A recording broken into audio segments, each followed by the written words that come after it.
In this video, we're talking about how many Airbnb short-term rentals do you need to quit your job, so stay tuned. Vacation Rental Machine helps hosts just like you learn how to start, grow, and scale your short-term rental business. This show is all about creating systems that help you automate your business, giving you more time and money freedom. If you're ready to start living the vacation rental life, then subscribe to this podcast today. Come and join us on our Facebook group, The Host Nation, where we'll be talking about starting, automating, and scaling a short-term rental business. Now, on to the show. Hey, welcome back, Host Nation, to another episode of Vacation Rental Machine. I'm Julian Sage with John Bell, and today we're answering another question from the Host Nation Facebook group, and this is Alfonso. He asks, how many Airbnbs do you need to find the sweet spot, considering sufficient income, investment dollars, and time spent? When can one quit their quote-unquote day job and just do short-term rentals full-time? So, John, your situation, I think, is kind of the perfect story of someone that transitioned from a W-2 or, that day job to transitioning full-time to short-term rentals. So maybe we can help kind of paint a better picture, talk a little bit about your experience, and then if we could give some concrete general advice for typically when someone can see transitioning from a job to short-term rentals full-time.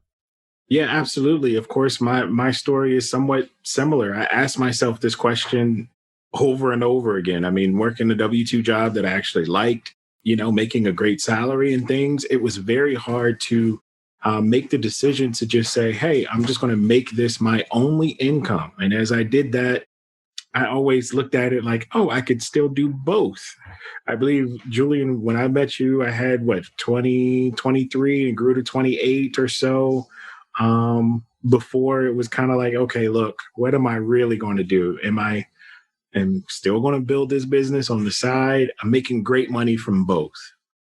To answer the question, it's really going to come down to, what do you need to make?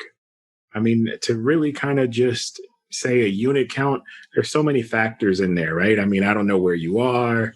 I don't know what the rental cost is. I don't know how much you're going to be able to bring in from those. But it sounds like what you need to know is the number that you need to live off of or want to live off to make it your sole source of income. For some people, that might be $8,000, might be $10,000. Once you're able to really kind of make that consistently, I would say consistently means with seasonality. I definitely wouldn't suggest you jump in during your high season and you say, hey, I'm making $10K a month, I can quit my job. And then your low season comes and you're not making the same amount of revenue. That wouldn't be a good idea. I would suggest you go through one full cycle of the entire year with seasonality, making the salary that you want to make to really give yourself that confidence that, hey, I could quit my job today and be absolutely fine. If you're doing this business right, it might be very challenging to say, I'm going to quit my job because my side business runs so efficiently that I could really still do both.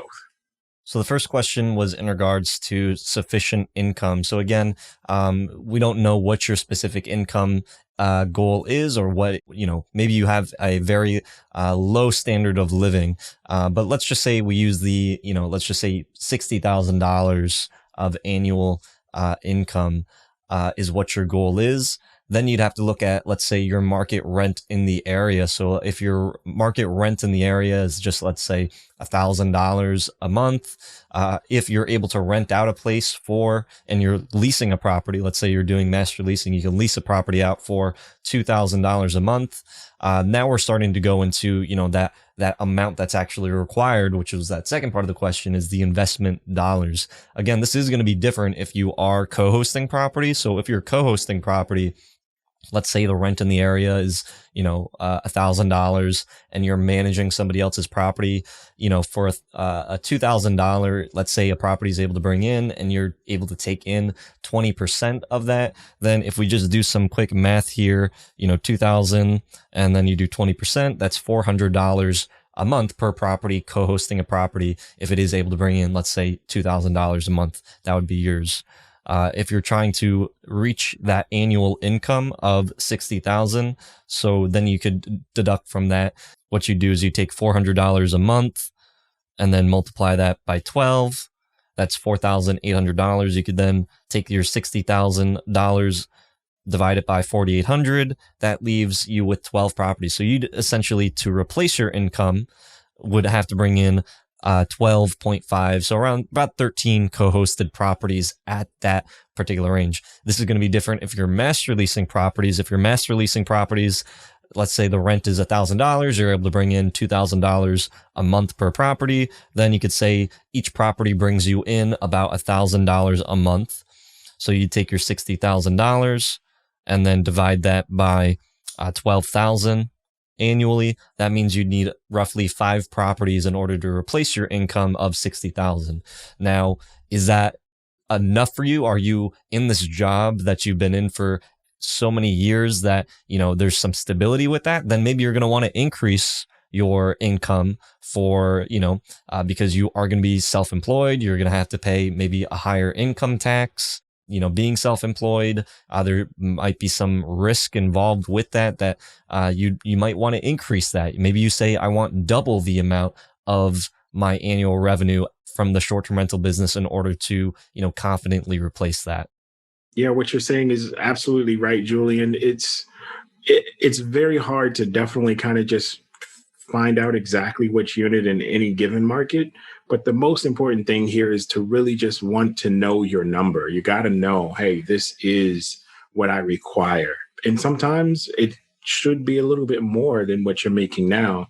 Of course, if I'm only bringing in $50,000 a year or even $60,000 a year, I might need to say, hey, I want to make 6 figures before I decide to jump and do something. And of course, maybe you're not on a path right now to actually achieve that in your current career, but for you to jump to this business full time, that's what you want to do.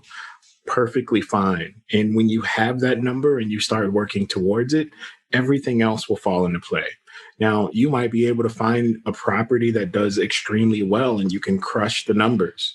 So having an exact unit count is going to be very difficult. You might actually get one tenant that could just book up the entire year and just pay for it outright. And therefore, now you got all the money that you want. Well, I mean, now what? What do you do? Do you put it right back into the business? Do you section it off only a certain piece for yourself? There's so many money things that you can do within this business. You want to be smart. You want to definitely grow your business itself. I would really suggest just know exactly your number and then put together a growth strategy to reinvest into the business.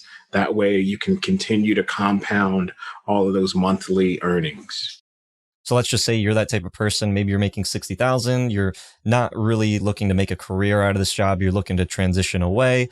So you're just looking to replace your income, because when you have more of that time freedom back, then you'll be able to invest more into the business and invest more into growing and scaling. But like John said, you may come to realize that you can actually scale this business while maintaining your W-2 job. So now you have 2 incomes, which could potentially help you scale even more. But let's just say you're in that position where you're not even happy at all. You just want to leave.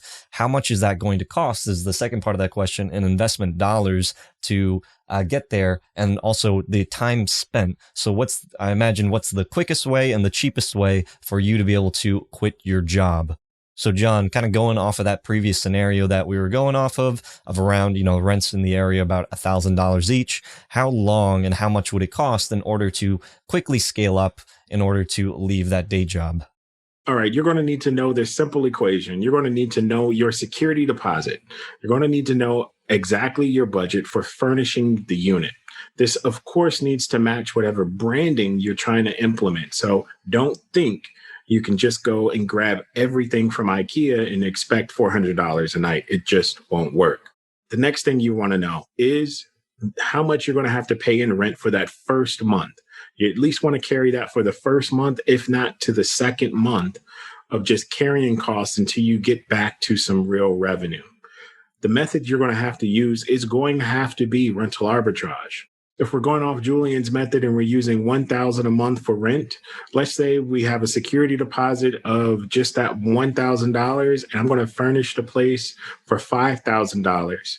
That's $7,000. I'm going to carry exactly one more month of just that rent just to have in reserve. That's $8,000 that I need to make roughly $1,000 a month, which at the end of the year, which will cash flow you $4,000. Now, if you take that model and you compound it and you do it over and over again, now you could really get to that easy income and to make $60,000 a year. I believe that's right around $5,000 a month. Right. So, John, you're kind of talking about the slow growth strategy. If you were to say, hey, I've only got enough for one unit and I wanted to take that profit from one unit and then roll it into another unit, you're saying that you can actually start to exponentially grow just off of that one unit. All right. So there's two methods here. We have the slow grow method, which is really about taking whatever you put in initially, compounding it and adding it slowly back into the business. How that model works is you have your security deposit that you need, you have your furnishing costs that you need, and you want to at least set aside money to cover at least 2 months of your rent. In Julian's example, he gave the example of roughly $1,000 for the unit cost. And let's just run with that example. And let's just say it cost us $8,000 to stand up a unit. That $8,000 generates us $1,000 a month. That means within 8 months, we'll have the second unit if we're taking that money and reinvesting it into the next. That means you get your second property within 8 months after you started the first property. So now you got two properties and you're generating $2,000 a month. It's going to take you 4 months to get that next property. Well, the magic happens after you have your third, because now you're really rolling at Godspeed and you can get your next property after making now $3,000 a month with only 2.5 months of revenue generated from the other units. Now you guys see the cadence and just the pattern of how things happen. To get to $6,000 a month is very easy after you start snowballing things into the business. You'll definitely get there within 2 years.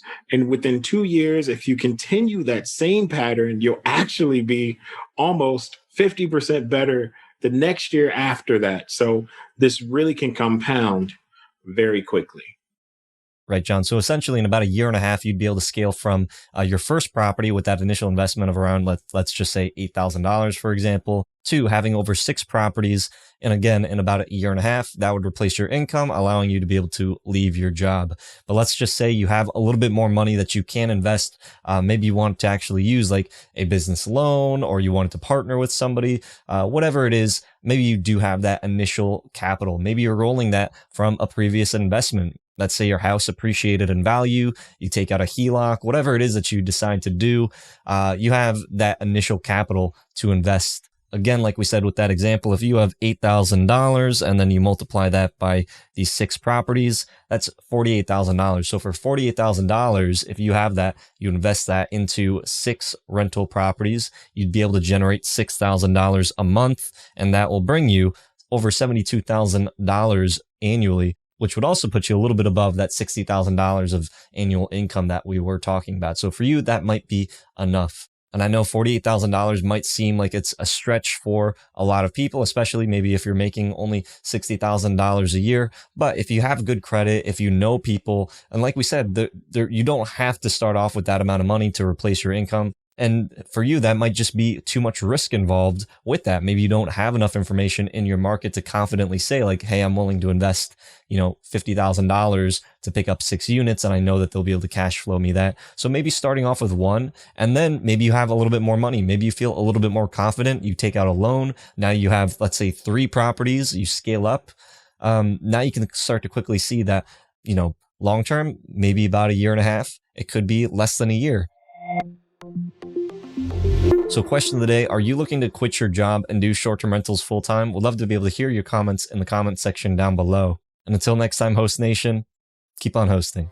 Hey, Host Nation, would you like to work directly with Julian and I to help you start and scale your own short-term rental business? Go to shorttermsage.com/coaching to attend our step-by-step training and learn how we can work together. Looking forward to talking to you soon.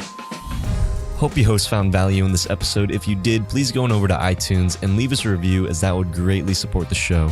If you'd like to connect with John, the community, and I, then go on over to our Facebook group, The Host Nation. Talk to you hosts in the next episode. Keep on hosting.